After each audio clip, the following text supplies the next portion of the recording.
Hey everybody, and welcome to another episode of Board Games Hitting My Table. This is where I take a look back at the games that I've played over the last couple of weeks. This episode covering the first half of January 2025. I've not played too many games, but I've played some good ones. But before I get started on the games, I want to give a shout out to the show's sponsor, KIENDA.co.uk, who are my go-to online retailer. And if you use the link in the show notes or the QR code, then you can get 5% off your first order. But let's start with one of my favourite games from a couple of years ago. This is Rise. So Rise is a fantastic Euro that's all about climbing tracks. And it really does have this kind of roll and write feel, as when you move up some tracks it'll push you up other tracks, which will give you other bonuses. It really does have that kind of combo domino effect scoring. That's what this game is all about, really, and I don't think any other game does it better than Rise does. So really enjoyed this 3-player game. We did all kind of go different routes. I kind of ignored the politics track, which is normally something I go for, which gives you some kind of end game points.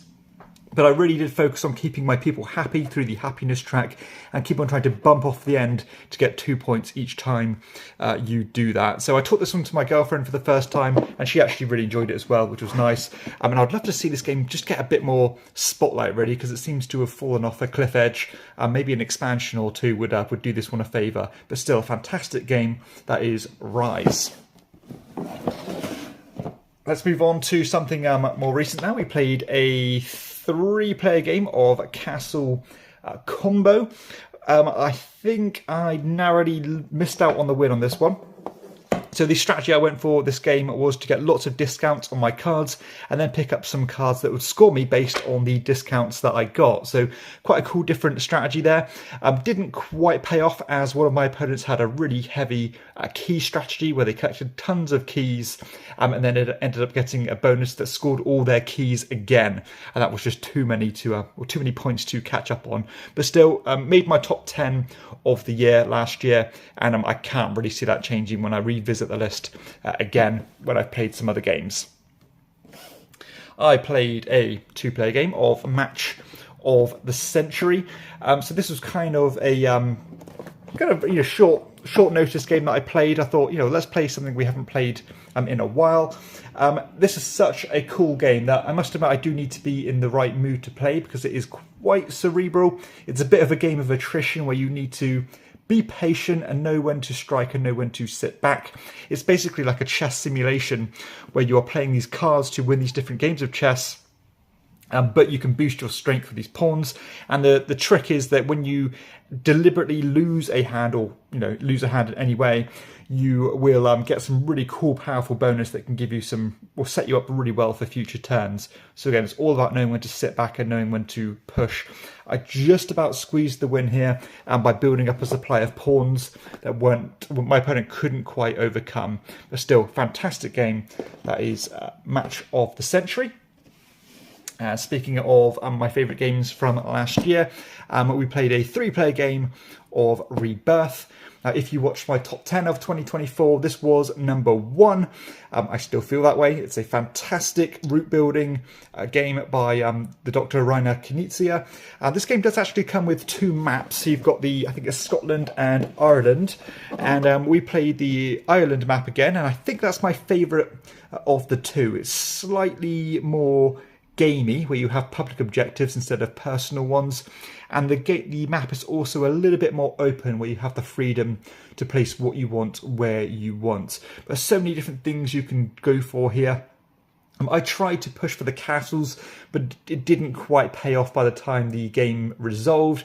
And one of my opponents did extremely well by chaining all of their tokens together.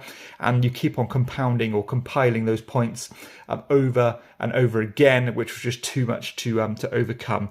But still, what a wonderful game. It's so smooth and so streamlined, but still offers so many options. And it's exactly what I want for a game in my collection. So thoroughly enjoyed revisiting Rebirth, and no doubt that's going to hit the table several more times this year. Staying with Knizia, we played a very fast 3-player game of Circus Flow just to finish off a games day. This one, lovely little push your luck game, one where you're trying to Collect trios of the same suit to score 10 points, but you'll also score points based on the highest card of each suit you have in your hand. This is, again, a simple kind of blackjack variant where you're flipping cards over. If you get a duplicate, you're going to go bust and it's going to move on to the next player, but all the cards stay in the center tableau so that you can draft directly from that selection. Really cool, and funnily enough, I did play a game of Flip 7 as well, and this was a friend's copy, and I ended up actually having Flip 7 in the past, but I passed on it, moved it on because I had Circus Flow. But still, two great blackjack style games. We played a game of Babel, so introduced this one to my brother. This is probably the most competitive game of Babel that I've had. Very cutthroat as we were tearing each other's temples down, switching temples off to the other side. If you're not familiar with Babel, it's actually a Rosenberg game, but it's unlike anything he's ever designed. It's extremely ferocious and mean, a kind of tug-of-war style game as you're trying to build these temples out. The game does have a kind of a strange pacing as it starts off slow because you need very particular cards in particular places. But as the ball gets rolling, it does start to pick up speed and gets more and more exciting. Lots of potential for some mean stuff here. And yeah, I just didn't pull off the win, but it was really enjoyable. And it's definitely, again, so unlike any other Rosenberg game. Also played a game of Assyria, so it's been a while since I got this one to the table. This is actually getting a reprint this year, a second edition, so I'll be interested to see what the differences between the two are. I don't really think this game needed any changes, but I suppose once I look into it, that might be different. But I played a 3-player game of this pretty streamlined Euro as you're trying to build presence on this map, score points based on building different ziggurats as well as stacking the ziggurats up and placing your kind of pieces in different areas, building these little wells onto the board. I tried to start with a well-driven strategy by scoring some points early. That didn't quite work out. And I also tried to make sure I had a good steady income of cards so that I had flexibility to do what I wanted. Now, unfortunately for me, one of my opponents went straight in for the diverse ziggurat strategy, where they ended up building several temples and then pushing up on this track to score these huge multipliers at the end of each era. That ended up scoring them the win, and it was quite cool to see that because I've not seen that be the winning strategy before, and it goes to show that you can do everything. So yeah, really cool Euro, again, criminally underrated and overlooked, but maybe the new edition will get this one back into the spotlight. So that is Assyria. Just a couple more now then. One of my favourites from last year, Middle Ages. This is a reprint of Majesty for the Realm. I think this one is slightly more streamlined. So if you're not familiar with this game, it's actually designed by Marc Andre, who is more famous for designing Splendor, an extremely popular game. Now I actually prefer this game to Splendor because it's just a bit more interesting in my opinion, as you are building up this little tableau of tiles using this kind of king domino drafting system, where the earlier tile you draw or draft in the previous round will just cipher how early you go in the next round. Again, you're trying to pick up these tiles which will all score in slightly different ways. So some will say, score for each one of these symbols you have, or this one will give you an upgrade to do this or that. So it's very reined in. It's maybe a little bit simpler than I would like it to be. I'd really appreciate this one just to be 20% heavier in terms of things going on, but I can see what it's going for here. I love the visual design in this one. It's such a gorgeous looking game. And this particular game was quite interesting because I went really heavy for a windmill strategy, which means that each time you take a windmill, every opponent with fewer windmills than you will give you coins, which is your points essentially. And I ended up getting a lot of money that way. And I think that ended up getting me the win. I managed to avoid quite a lot of the take that things going on as well, because I did build up a good amount of these ramparts which will prevent you being attacked. But I can see this one being kind of a steady Eddie style game because it is so versatile. I think so many different people could enjoy this, and you go, how gorgeous it looks doesn't hurt either. So that is Middle Ages.